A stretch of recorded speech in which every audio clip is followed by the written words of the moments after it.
지난주에 저희는 예수님의 사역에 관한, 특별히 사역하신 장소, 그 시작하신 장소에 대한 이야기를 시작했습니다. 우리의 생각 같아서는 그분이 정말 잘하고 그리고 익숙한 그곳 나사렛에서 그분의 사역을 시작하면 참 좋겠다, 돕는 사람도 많겠다 이렇게 생각했지만 주님은 오히려 그곳에서 쫓겨나시죠. 낭떠러지에서 밀쳐 떨어뜨리려는, 그렇게 예수님을 해하려는 그러한 의도가 있었고, 놀랍게도 주님은 그곳에서 정말 기적적으로 빠져나오십니다. 그리고 가신 곳이 바로 가장 소외된 지역, 가난한 자들의 동네 갈릴리 가버나움 이곳이었습니다. 그리고 그곳에서 주님의 사역을 시작하십니다. 사람들의 눈길과 그리고 관심 밖에 있었던 동네, 그런데 놀랍게도 그곳에 하나님의 마음과 그분의 눈이 향해 있었던 것이죠. 주님께서는 그 갈릴리에서, 그 가버나움에서 주님의 복음 사역을 시작하십니다. 여러분, 예수님께서 3년 동안 하신 일이 무엇일까? 한마디로, 단 한 단어로 말하면 구원, 구속, 바로 그것을 위한 사역을 하셨죠. 그런데 그걸 좀 더 세분화해서 주님께서 하신 일이, 그 구속 사역을 위해서 하신 일이 무엇일까 생각해 보면 세 가지로 이야기할 수 있습니다. 그 세 가지에 대한 내용을 오늘 이 마태복음 4장 23절에 잘 담아놓고 있습니다. 예수께서 온 갈릴리에 두루 다니사 그들의 회당에서 가르치시며, teaching, 가르치시며, 천국 복음을 전파하시며, preaching, 전파하시고 설교하셨고, 그리고 또 마지막에 백성 중에 모든 병과 모든 약한 것을 고치셨다, 힐링을 이야기하고 있죠. 그래서 이 세 가지가 예수님께서 하신 3대 사역이다, 뭐 이렇게도 이야기를 합니다. 물론 앞에 두 가지, 가르치시고 전파하는 것은 그 성격과 내용에 있어서 거의 비슷합니다. 다만 잠시 후 살피겠지만 대상에 따른 그러한 차이가 있습니다. 이러한 세 가지 사역을 통해서 예수님은 하나님께서 주님께 맡긴 그 사역을 아주 성실하게 수행해 가고 계신 것을 보게 됩니다. 먼저 가르치심에 대해서 이야기할 때에 특별하게 어디에서 가르치셨다 이런 이야기를 하고 있습니다. 회당에서 가르치셨다. 이스라엘 백성들이 이방인들의 그러한 침략과 그리고 포로 정책에 의해서 정말 여러 나라로 흩어지게 됩니다. 그런데 그때에 흩어진 유대인들이 하나님께 예배하고 모여서 기도하고 말씀을 강론하기 위해서 자체적으로 이렇게 모임을 형성하고 그리고 장소를 마련하는데 그것이 바로 회당입니다. 그래서 이 회당은 흩어진 디아스포라 유대인들에게 있어서는 아주 중요한 교제의 장소이자 교육의 장소였던 거죠. 그리고 이러한 회당이 이곳에도 있었습니다. 그래서 예수님께서는 이 회당에서 가르치시는 일을 시작하십니다. 과연 무엇을 가르치셨을까 생각해 보면 당연히 그것은 구약에 관한 내용이었을 것입니다. 그것을 읽고 그 의미를 설명하는 것이겠죠. 좀 더 자세히 말씀드리면 구약에 기록된 그리고 예언된 하나님의 말씀, 특별히 메시아에 대한 그 예언의 말씀을 읽고 그리고 가르치시는 일들을 하셨을 것입니다. 여기서 가르친다라는 것 자체가 이미 청중이 알고 있는 내용을 이야기한다는 것을 의미하는 것이죠. 이스라엘 백성들을, 유대인들은 구약 성경에 대해서 이미 알고 있었습니다. 너무나도 정확하게 그리고 잘 알고 있었습니다.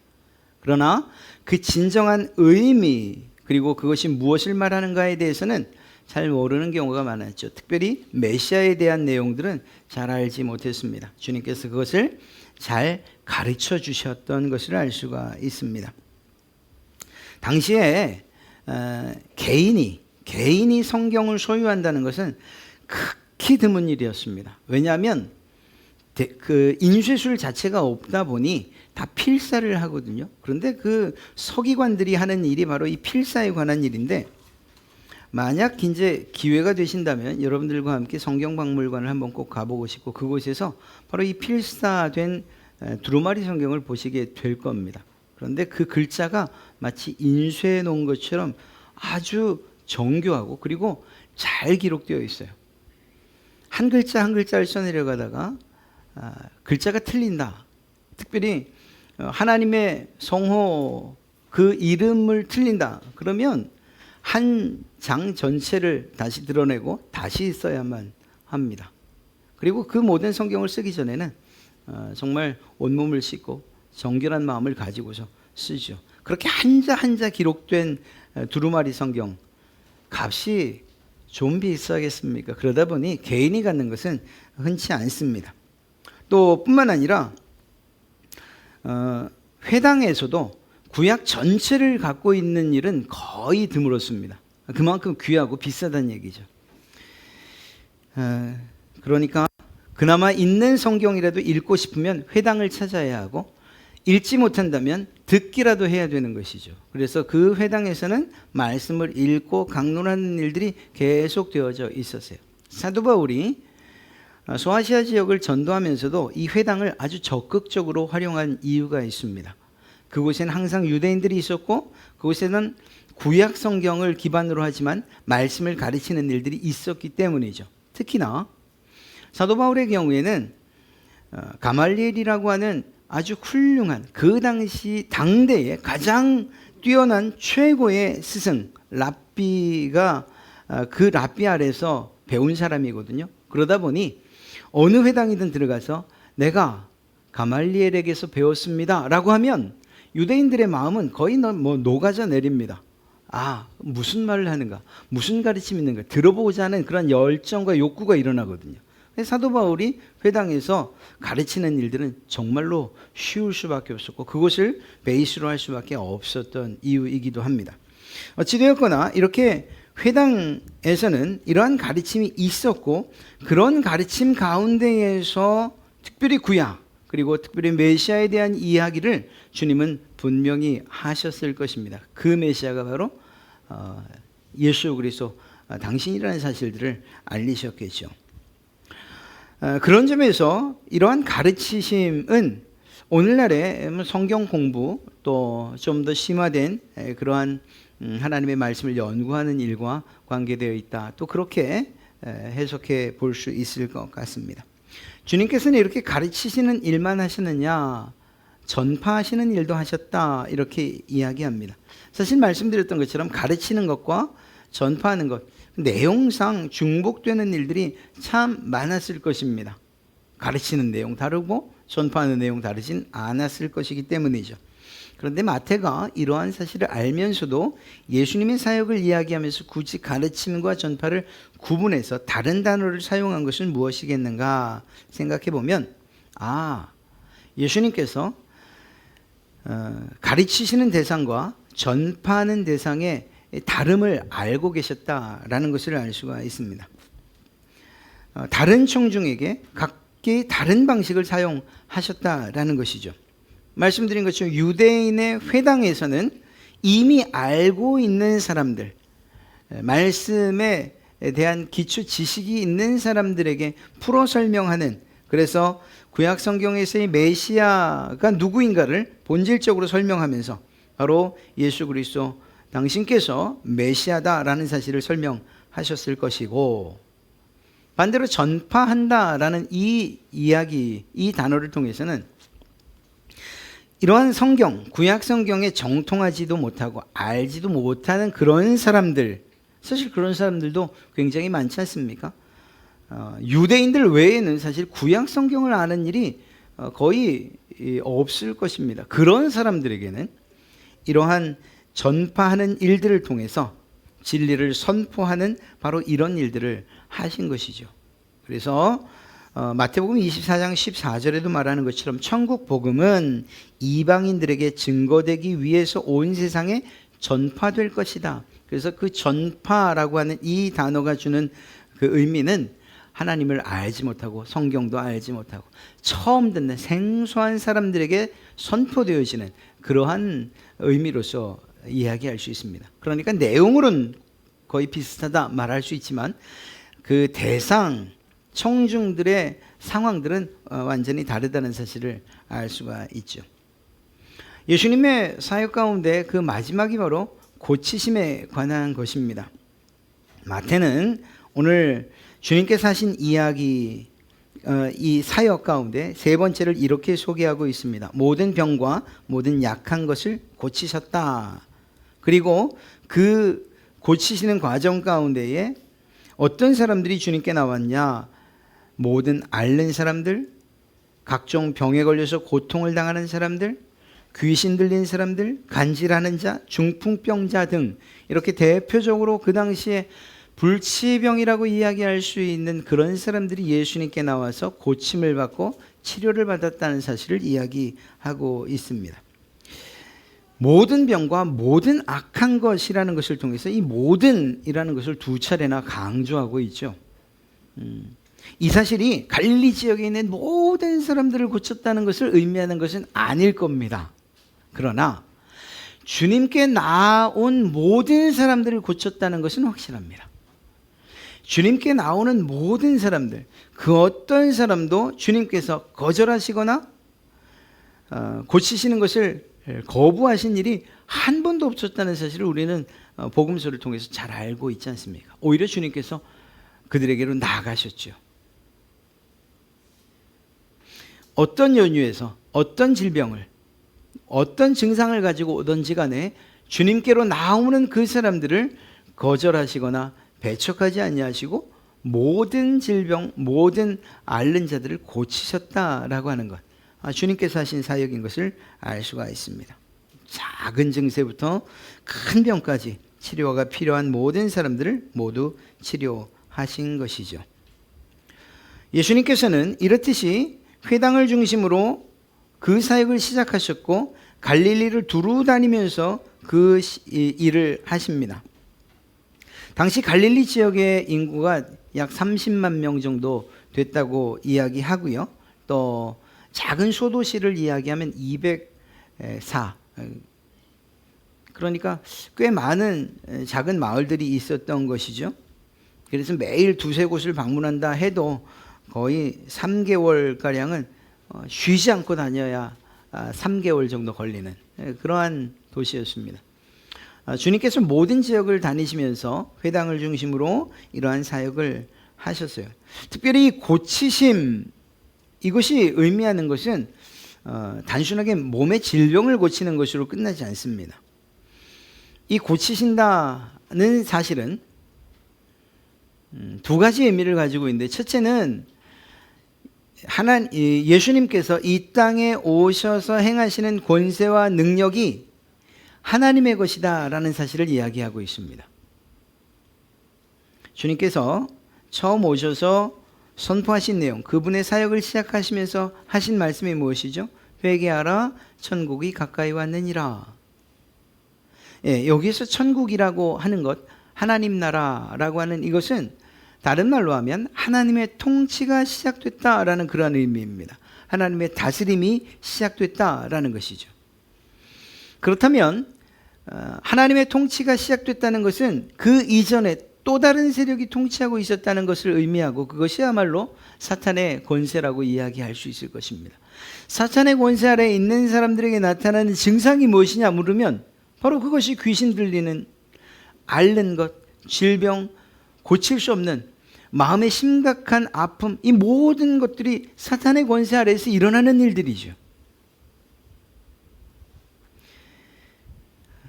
그러한 사탄의 권세를 하나님께서 예수 그리스도의 사역을 통해서 이기셨다는 것, 그 사탄의 권세를 깨셨다는 사실이 무엇으로 증명되고 있는 것입니까?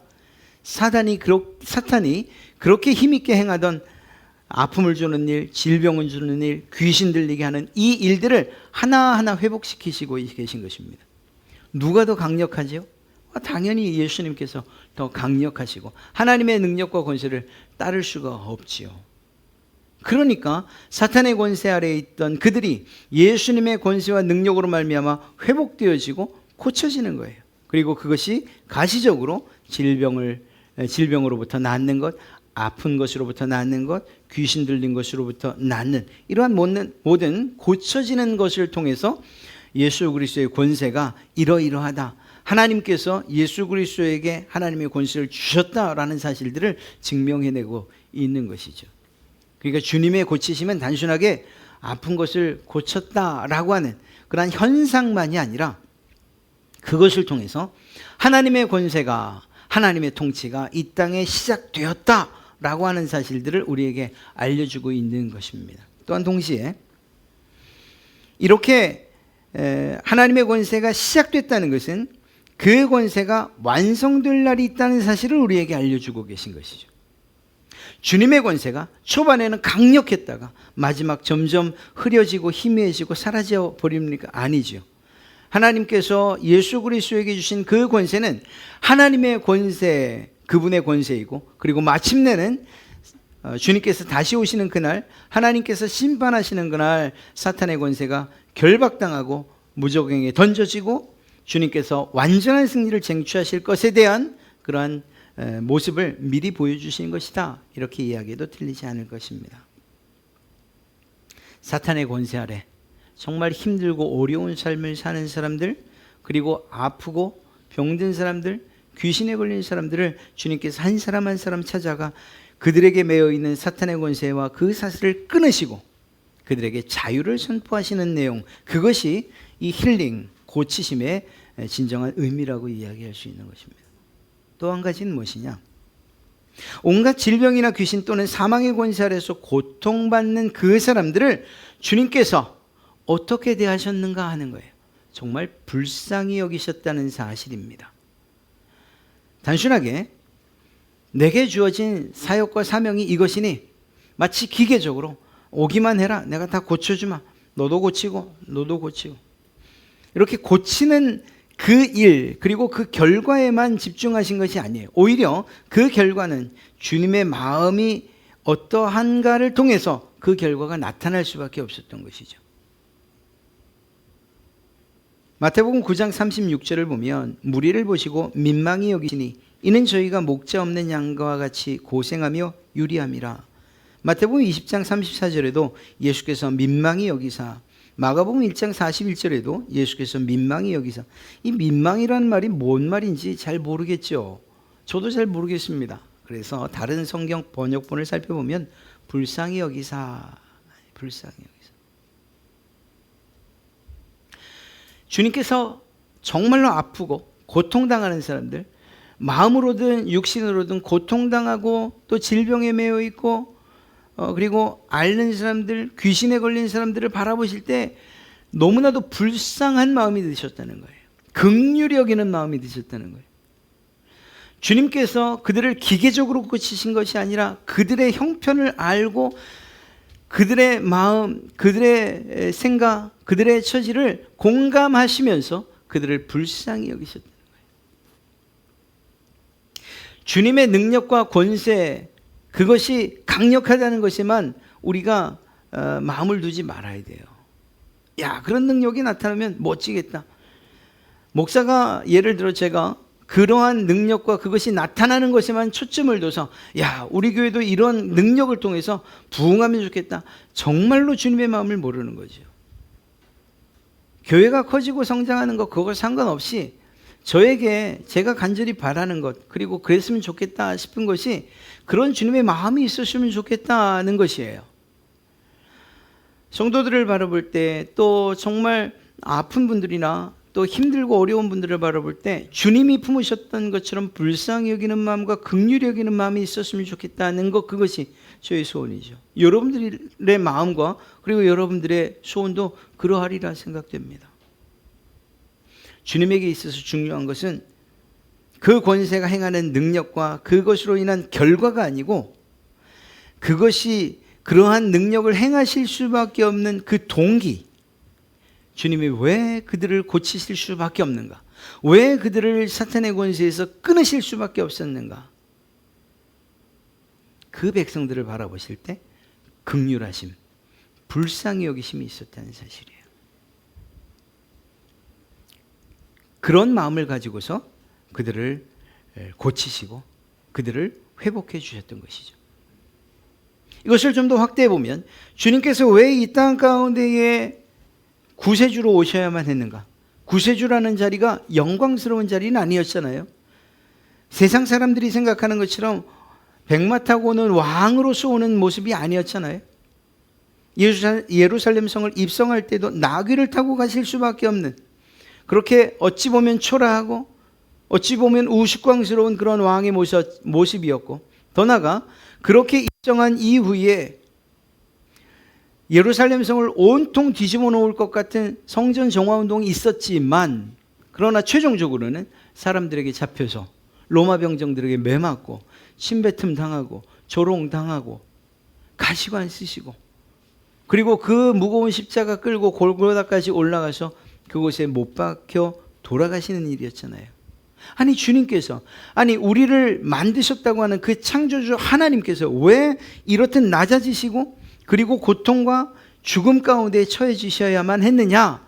이러한 구속사역의 가장 기본적인 마음 역시 하나님의 긍휼하심과 우리 사람들을 불쌍히 여기심 때문이었다는 거예요.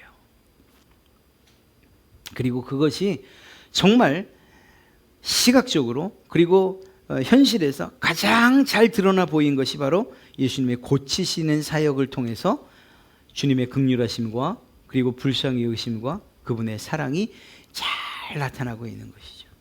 말씀드렸잖아요. 예수님께 나오는 모든 사람들을 주님은 거절하신 적이 없어요. 왜? 불쌍히 여기는 마음이 있었으니까, 긍휼히 여기는 마음이 있었으니까. 그들의 고통을 주님께서 아셨기 때문에 말입니다. 오늘날 다를까요? 오늘도 다르지 않아요. 예수님께서는 이미 성경을 통해서, 사도 바울의 입을 통해서 예수님께서 이미 우리가 경험할 수 있는 모든 고통과 고난을 다 경험하신 분이라고 기록하고 있어요. 가만히 생각해 보면 정말로 그렇습니다. 가난도 경험하셨죠. 낮아짐도 경험하셨죠. 심지어는 가족들에게 조롱도 당하시고 또 미친놈이란 소리도 들으셨고, 온갖 좋은 일과 그리고 살리는 일들을 했음에도 불구하고 조롱과 시기와 비난을 받으셨죠. 심적으로는 그러셨어요. 아니 그냥 마음으로만 그러셨냐? 보십시오. 그분의 고난의 시간이 시작되면서 여러분이나 제가 경험해 보지 못한 그러한 학대와 고난과 고문을 당하셨죠. 아직 우리가 경험해 보지 못한 죽음까지도 경험하셨어요. 그냥 죽는 것도 아니에요. 편안하게 자연사하는 것도 아니고 못에 박혀 십자가에서 죽으시는 그러한 고통 가운데 죽으심을 이미 경험하신 분이에요. 주님께서 내가 너의 모든 고통을 고난을 안다라고 하실 때, 주님 당해보지 않은 사람은 말 못합니다. 주님 말씀하지 마십시오. 이렇게 말할 수 없다는 거예요. 여러분들이나 제가 경험할 수 있는 모든 경험, 그것 이상의 고통과 고난을 경험하신 분이시기 때문에. 그분이 왜 그렇게 하셨느냐? 우리의 구원을 위해서, 우리를 사랑하시기 때문에, 우리를 긍휼히 여기시고 불쌍히 여기셨기 때문에 그러한 일을 행하신 것이라는 것이죠. 그렇습니다.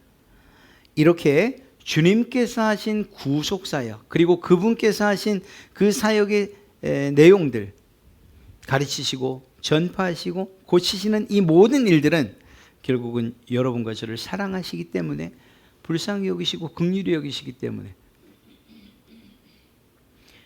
사탄의 권세로부터 끊으시고 참된 자유와 해방을 주셨을 뿐만 아니라 그 약속이 그 시간으로만 끝나는 것이 아니라 마침내는 주님과 함께, 하나님과 함께 영원한 천국에서 주님의 백성으로서 살게 될 것을 소망하게 하시기까지 우리를 사랑하셨다는 사실을 우리는 잘 알 수가 있습니다. 주님의 사역은 단 한 가지예요. 우리를 사랑하시기 때문에, 우리를 불쌍히 여기셔서 우리와 함께 하시기 위하여. 오늘날 성령 하나님께서 여러분들의 마음 가운데에서 동일한 사역을 하고 계신 줄로 믿습니다. 우리가 때로는 실수하거나 혹은 때로 죄를 짓거나 또 하나님께로부터 멀리 떨어져 갈 때도, 멀어져 갈 때도, 그때도 여전히 주님께서는, 성령 하나님께서는 우리 가운데서 주님의 불쌍히 여기심과 긍휼히 여기심, 가르치시고 전파하시고 회복하시는 그 사역을 강력하게 일으키시고 또한 시행하시다가 마침내는 돌아와 하나님의 품에 안기게끔 하시는 것, 그것이 성령님의 사역 아니십니까? 주님께서 이러한 사역을 행하실 때에 이러한 구속과 구속의 사역을 홀로, 구속과 구원의 사역을 홀로 행하지 않으셨어요. 마태는 먼저 기록하고 있는데 제자를 부르시는 일들이 있었습니다. 물론 여기에서는 4명이지만 이후에 12명의 제자를 두시죠. 당시에 제자들은 스승을 찾는 그러한 관습이 있었습니다. 그러니까 랍비가 되려는 사람들은 좋은 스승을 찾아야만 했어요. 그리고 또 그 스승으로부터 배울 것을 스스로 선택해야 했지요. 그들의 바람은 좋은 선생을 만나고 좋은 가르침을 받고 그래서 자신도 역시 최고의 랍비가 되기를 소망했습니다. 그러면서 동시에 사회의 존경을 받고자 했습니다. 그것이 랍비가 되려는, 선생이 되려는 사람들의 그러한 마음이었습니다. 사도 바울도 역시 당대의 가장 위대한 지도자, 위대한 랍비라고 하는 가말리엘에게서 배웠죠. 그런데 이런 당시에 스승을 찾아가는 관례를 주님은 과감히 깨셨어요. 과감히. 오히려 스승이신 예수님께서 제자들을 찾아다니셨고 선택하셨고 그들을 부르셨어요. 요한복음 15장 16절에 너희가 나를 택한 것이 아니요 내가 너희를 세웠다라고 말씀하셨죠. 그렇습니다. 주님께서 찾아오셨어요. 놀랍게도 제자를 부르실 때만 찾아오신 게 아니에요. 주님의 사랑의 방법이 그래요. 언제나 일방적이셨어요. 예수님께서 이 땅에 오실 때에도 그 낮고 천한 곳이지만 주님께서 하나님의 말씀에 순종하는 마음으로 오셨고 살아가셨고 그리고 하나님의 말씀과 그 계획에 순종하셔서 세례를 받으셨고 광야로 가셨고 그리고 사역을 시작하셨어요. 제자들에게로 찾아가셨고 그들을 선택하셨고 부르셨어요. 주님의 사랑이 그렇게 나타나고 있는 것입니다. 시몬과 안드레 그리고 야고보와 요한, 예수님의 부르심과 초청에 즉시 그물을 버려두고 또 배와 부친을 뒤로 하고 예수님을 쫓지요. 그들의 열정적인 결단의 그러한 완성은 순종에 있는 것이에요. 주님께서 부르셨어도 싫습니다 하면 사실은 따를 수가 없는 거죠. 자신의 조건과 그리고 환경을 생각하면서 내가 잃을 것과 얻을 것들을 계산한다면 결코 주님을 따를 수 없을 것입니다. 그런데 놀랍게도 이 12명의 제자, 비록 예수님과 사역하는 동안에 그리고 그들 스스로 각자 사역을 하는 동안에 정말 좌충우돌, 실수도 연발하고 또 실패하는 일도 있었지만 그러나 주님의 부르심에 대해서만큼은 단호하게 그리고 분명하게 예스라고 이야기했던 것입니다. 사실 이러한 제자로 부르실 때에 우리에겐 참 부담감이 없지 않아 있어요. 예수님의 제자가 되는 거 너무 힘들지 않을까. 왜냐하면 일반적으로 우리가 생각하기를 종종 예수님의 제자가 된다, 예수님을 따른다라는 것이 우리의 삶에 대한 모든 것들을 포기하고 그것이 직업이든 무엇이든 가정이든 간에 다 포기하고 목사가 되거나 선교사가 되는 것 이런 것만을 주님을 따른다고 생각하기 때문이 아닐까 생각합니다. 그렇지 않습니다. 오늘 이 4명의 제자들이 그물을 버리고 배와 부친을 뒤로 했다라고 하지만 실제로 그들이 예수님이 부활하신 후에 있었던 장소, 결국 이 고기를 잡는 그 장소에 있었다는 것을 생각할 때에 그들이 자신들의 그러한 그 직업을 버리고 그리고 새로운 직업을 선택했다 이렇게 볼 수는 없을 것 같습니다. 다만 어부의 일을 계속했다 하더라도 다른 것이 있다면, 예전에는 자신의 단순한 생계를 위해서였다라고 한다면 이제는 하나님 나라의 오심을 준비하고 그리고 그것들을 선포하고 가르치는 그러한 이 삶의 양상의 변화라고 이야기할 수 있는 것이죠. 즉 주님의 표현대로 하면 사람 낚는 어부가 고기를 낚는 어부가 아니라 사람을 낚는 어부가 되었다는 그러한 차이일 뿐인 것이죠. 어찌되었거나 이렇게 예수님께서는 제자들을 부르셨습니다. 한 가지 궁금한 것은 그거예요. 아니 주님께서 혼자서 단독적으로 그 사역을 행하실 수 없었을까? 보십시오. 세례 요한 같은 경우에도 그들을 따르는 제자들이 있었다라고 하지만, 그러나 성경에 기록된 것을 보면 혼자서 그 모든 사역들을 감당하고 있는 것, 회개의 세례를 베푸는 일들 그리고 선포하는 일, 세례 요한 혼자서 했던 것을 알 수가 있어요. 굳이 제자들을 데리고 다닐 이유가 있었겠는가? 주님께서 그 모든 구속의 사역을 행하시고 구원 사역을 행하실 때 어쩌면 제자들은 더 걸기적거리는 그러한 존재들일 수밖에 없었을 거예요. 마음의 유약함, 육신의 한계, 또 서로 상호 간의 관계 안에서 생기는 문제들, 예수님께서 중재하고 싸움 말리고 꾸짖고 하신 일이 한두 번입니까? 그런 걸 보면 야, 예수님은 왜 이렇게 번거롭고 귀찮은 일을 하셔야만 했을까? 그냥 혼자서 구원 사역을 행했다면 더 크게 그리고 더 강력하게 그 모든 일들을 행하실 수 있었을 텐데, 능력이 없어서가 아니었고 누군가의 도움이 필요해서가 결코 아니었죠. 예수님께서는 당신의 사역을 계속해서 주님이 승천하시고 난 이후에도 계속해서 이어나갈 제자들, 그들이 필요했던 것입니다.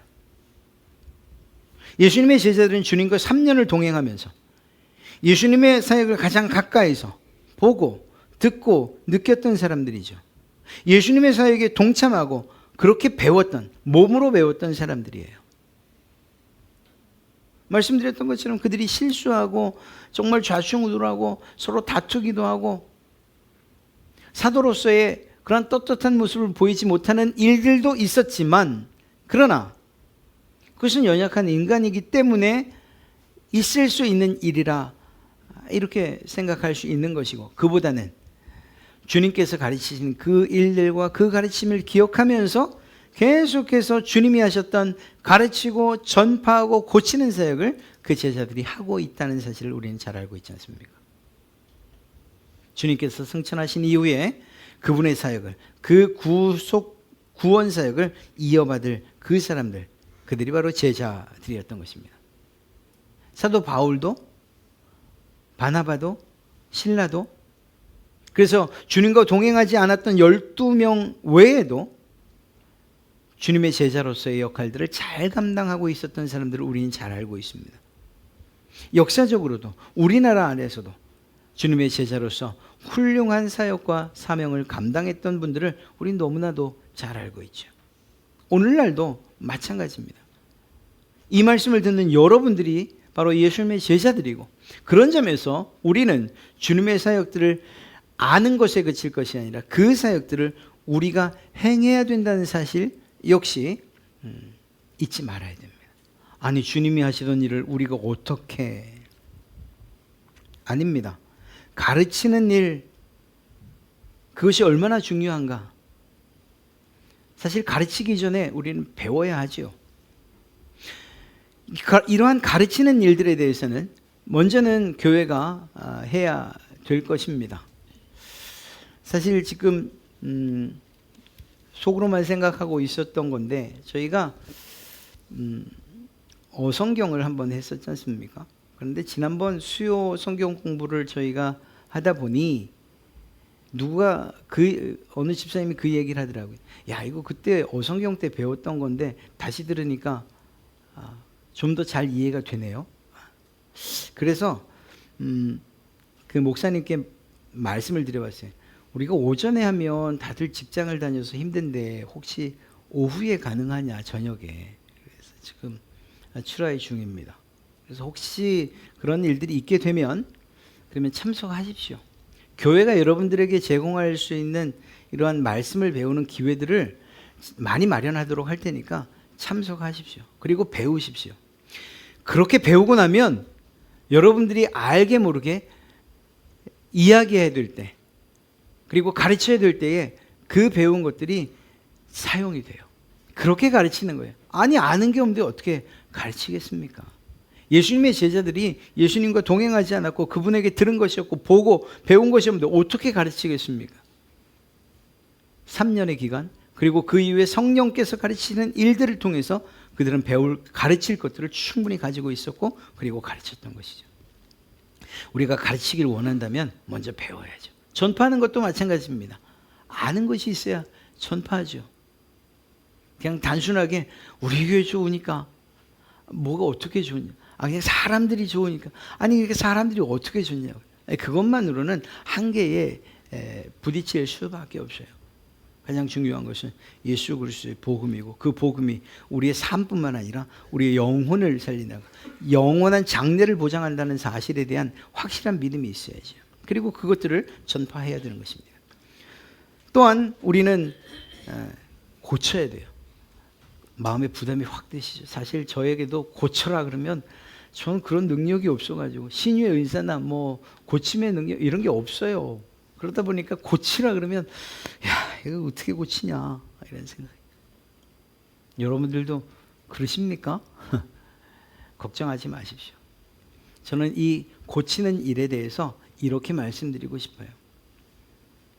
우리가 만약 누군가를 위해서 기도한다면 결국 고치시는 분은 하나님이셔요. 그렇다면 중요한 것이 무엇이냐? 주님에게 있었던 그 마음이 우리에게 있어야 되는 거예요. 주님께서 우리를 바라보시면서 불쌍히 여기시고 긍휼히 여기셨던 그 마음이 여러분과 저에게 있어야 될 줄로 믿습니다. 그것이면, 그런 마음을 가지고 누군가를 위해서 기도하면 하나님께서 반드시 고치실 줄로 믿습니다. 불쌍히 여겨지지도 않고 긍휼히 여겨지지도 않고 그에게 자비를 베풀고 싶은 마음도 없는데 무슨 기도가 있고 그렇게 기도한들 그것이 진심 어린 기도이기나 하겠습니까? 그렇지 않죠. 기도의 능력, 아니요, 아무 상관없어요. 기도의 능력 없으셔도 상관없어요. 기도할 줄 모르셔도 상관없어요. 정말로 불쌍히 여기고 긍휼히 여기는 마음이 있으면 그런 마음을 가지고서 주님 앞에 정말 한숨 한번 크게 내쉬는 것도 주께서 큰 기도로 들으실 것이기 때문입니다. 여러분의 마음을 아시니까 말입니다. 긍휼히 여기는 마음, 자비의 마음, 불쌍히 여기는 마음, 나 그거 너무 힘들어요. 그러면 처음부터 시작하세요. 그냥 용서하는 것으로부터 시작하세요. 다른 사람들에 대해서 배려하는 것으로부터 시작하세요. 이해하는 마음으로부터 시작하세요.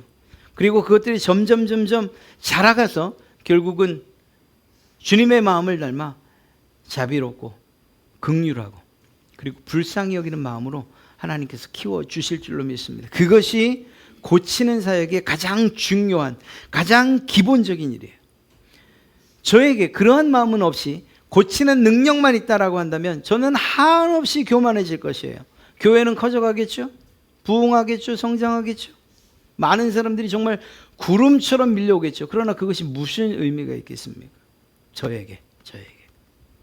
또 그렇게 정말 긍휼히 여기고 불쌍히 여기는 마음 없이 고쳐진 사람들, 그분들에게는 고쳐졌다는 현상 외에 다른 무엇이 있겠습니까? 사람은 통하는 게 있잖아요. 느끼는 게 있잖아요. 시체말로 촉이 있잖아요. 저 사람이 나를 기계적으로 고쳤다? 아니면 정말 나를 사랑하는 마음이 있다. 이건 아이들도 합니다. 아이들도. 그러니 중요한 것은 나타나는 현상, 그것은 하나님께 맡기시고 우리의 마음에 하나님 긍휼함을 주십시오. 불쌍히 여기는 마음을 주십시오. 자비로운 마음을 좀 주십시오. 누군가를 생각할 때에 내 마음이, 그의 상황이 내 마음에 전달돼서 정말 아프고 때론 애통하고 찢어지는 이런 마음이 있으면 좋겠습니다. 여러분, 누군가를 위해서 정말 전심으로 기도하고 또 특별히 누군가를 위해서 그 낫기를 위해서 기도하는 분들 정말로 경험하는 일들이에요. 뭐냐면 그분이 아픔이 정말로 실제적으로 느껴질 때가 얼마나 많은지 알 수 없어요. 그 아픈 부위가 기도하는 사람, 정말 마음을 다해 기도하는 사람들의 그 아픈 부위, 그 아픔을 그대로 느끼는 일들이 정말로 많아요. 불쌍히 여기고 긍휼히 여기고 그를 사랑하는 마음으로 그렇게 하기 때문에, 그리고 그 아픔을 실제로 느끼면서 기도하니, 내 아픔으로 느끼고 기도하는 그 기도가 얼마나 간절하겠습니까? 사랑하는 성도 여러분, 주님께서 오셔서 가르치시고 전파하시고 고치셨다. 이것은 주님의 사역으로 끝날 일이 아니고 예수님의 제자들의 사역으로 끝날 일, 이름 있는 바나바, 바울, 실라, 그리고 우리가 존경할 만한 그러한 믿음의 선배들 이야기로 끝날 것이 아니고 바로 여러분과 저의 우리에게 주어진 사명이라는 사실을 꼭 기억해야 됩니다. 가르치십시오. 전파하십시오. 무엇을 어떻게 해야 될지 모르면 그러면 배우십시오. 그러한 기회들을 교회가 더 많이 제공하도록 하겠습니다. 또한 고치시는 일, 그건 하나님께 맡기십시오. 주님의 마음이 내게 있기를 먼저 기도하시면 그러면 그러한 놀라운 역사들이 여러분들의 기도를 통해서 반드시 나타날 줄로 믿습니다. 주님께서 하신 그 사역은 예수님의 제자들이 이어받아야 되는 사역이고 여러분 역시 예수님의 제자들 아닙니까? 그렇다면 여러분들을 통해서도 가르치고 전파되고 그리고 고쳐지는 이러한 놀라운 역사들이 나타나야 할 줄로 믿습니다. 또 그렇게 그런 역사들이 하나둘 나타날 때 여러분들의 신앙은 더 강해질 것이고 여러분의 믿음은 더 확고해질 것입니다. 하나의 기적들이 여러분들의 기도를 통해서 나타날 때마다 여러분들은 더 견고해질 것이라는 것입니다. 이러한 믿음을 가지고서 사탄의 권세를 파하고 그리고 깨부수는 그러한 여러분들, 다음 한 주간도 주 안에서 늘 승리하시는 그러한 여러분 되시길 주님의 이름으로 축복합니다.